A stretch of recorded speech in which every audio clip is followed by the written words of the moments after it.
Namaku Karna Laksandria dari kelas 10 IPS 2 dan aku akan mempresentasikan peradaban awal dunia.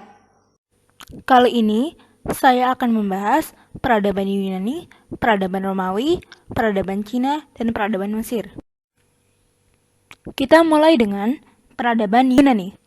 Dalam peradaban Yunani, ada dua sistem pemerintahan. Yang pertama, sistem pemerintahan Sparta. Pemerintahan dilaksanakan oleh suatu dewan yang terdiri dari 5 orang disebut ephor. Eklesia atau dewan perwakilan terdiri atas semua warga kota yang bersidang setiap bulan purnama. Mereka bertugas memilih ephor, menentukan perang, menyetujui rancangan undang-undang. Tetapi keputusan mereka dapat dibantah oleh Gerusia atau dewan kaum tua yang terdiri dari 28 orang di atas 60 tahun. Sejak lahir, anak pada masa pemerintahan Sparta sudah diatur dan diawasi pemerintah. Anak lelaki yang berumur 7 tahun harus dilepas keluarganya serta mengikuti camp-camp militer untuk menjadi prajurit. Sejak umur 20 tahun, daya tahan mereka terus ditingkatkan, pendidikan terbengkalai dan hidup sederhana. Yang kedua adalah sistem pemerintahan Athena. Pada tahun 600 sebelum Masehi, Solon mengeluarkan peraturan yang memungkinkan rakyat untuk menjadi dewan perwakilan. Solon membagi-bagikan tanah bagi orang miskin. Dengan sistem pemerintahan ini, kekuasaan tertinggi ada di dewan perwakilan.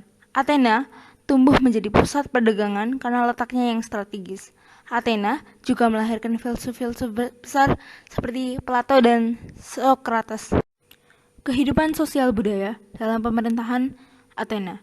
Seni sastra. Kesastraan mereka bersumber dari kepahlawanan dalam medan pertempuran, yaitu epos atau cerita kepahlawanan.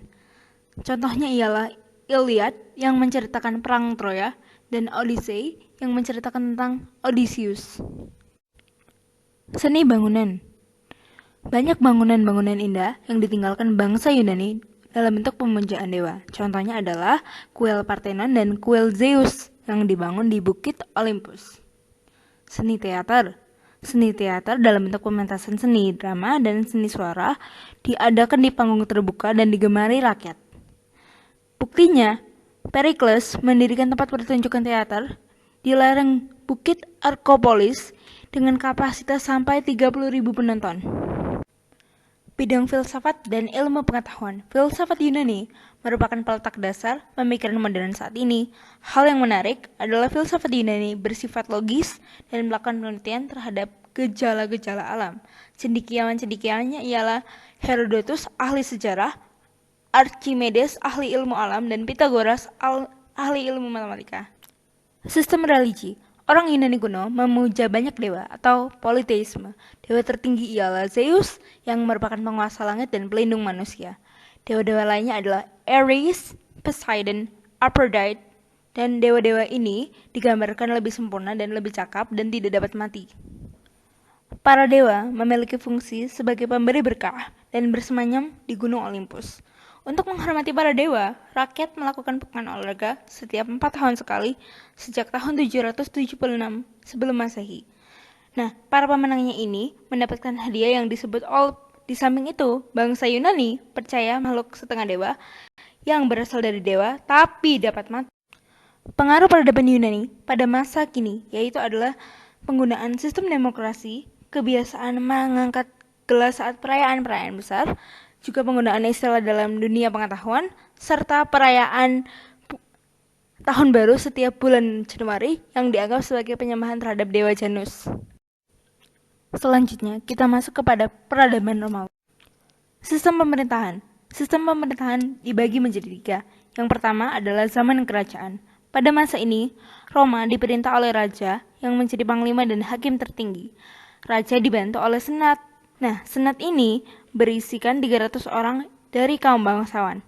Rakyat juga memiliki dewan perwakilan.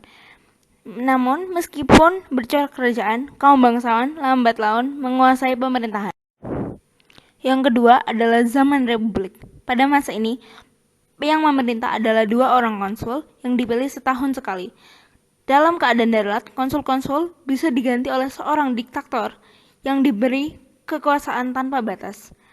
Dewan Perwakilan terdiri dari kaum patrisia dan juga kaum plebaya. Nah, kemudian dibentuk tribun yang berasal dari kalangan rakyat dengan memberi tugas menjaga kepentingan dan hak rakyat. Seorang tribun mempunyai hak veto. Yang ketiga adalah zaman kekaisaran. Romawi mempunyai puncak kejayaan pada masa pemerintahan Kaisar Octavianus. Seorang kaisar merangkap sebagai konsul, menjabat sebagai tribun dan kepala agama.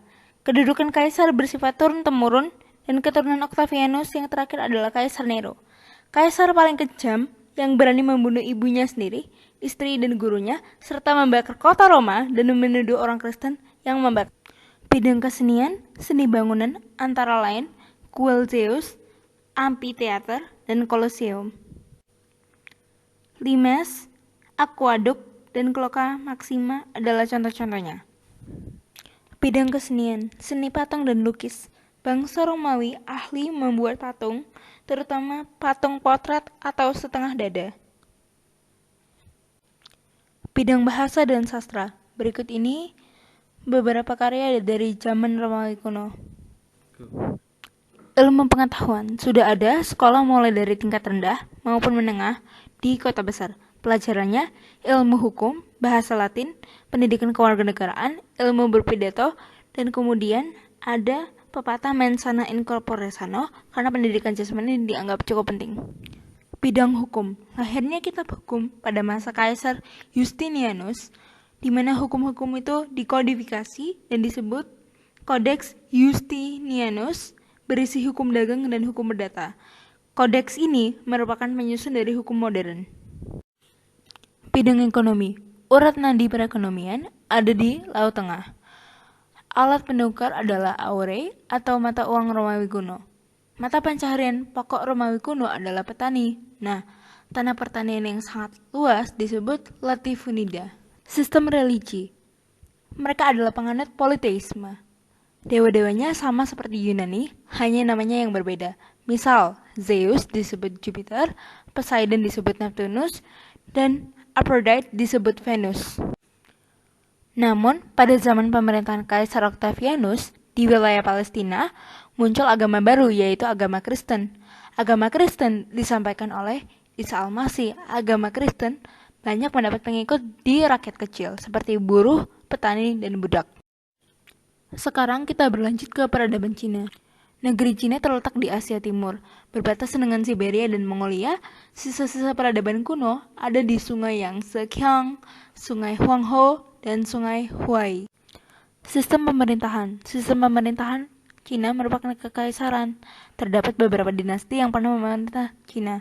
Berikut adalah beberapa dinastinya. Peninggalan dinasti kerajaan Cina, yaitu dinasti Xia. Kaisar pertama adalah Huangdi. Dan pada dinasti ini belum mengenal tulisan. Tulisan baru dikenal saat dinasti Shang, yaitu tulisan piktograf yang tertulis di bejana perunggu, tempurung kura-kura, dan tulang binatang. Pada dinasti Zhou, pemerintahannya ialah feodalisme, yaitu Cina dibagi menjadi negara-negara vasal. Nah, di sini ahli filsafat mulai muncul seperti Lao Tse, Confucius, Ming Tse, dan terjadi banyak pemberontakan raja-raja vasal dan perang berkepanjangan. Pada dinasti Qin, raja terbesar adalah Shi Huangdi yang menghapus sistem pemerintahan feodal dan menggantinya menjadi sentralistik dan dibagi menjadi 36 provinsi yang semuanya bertanggung jawab kepada kaisar. Shi Huangdi ini terkenal karena dia yang membuat Great Wall of China atau Wanli Changchen dengan panjang 4.000 km, tinggi 16 meter, dan lebar 8 meter. Pada dinasti Han, kaisar terbesar adalah Han Wudi. Wilayahnya itu sangat besar dan dia juga menguasai Jalan Sutra.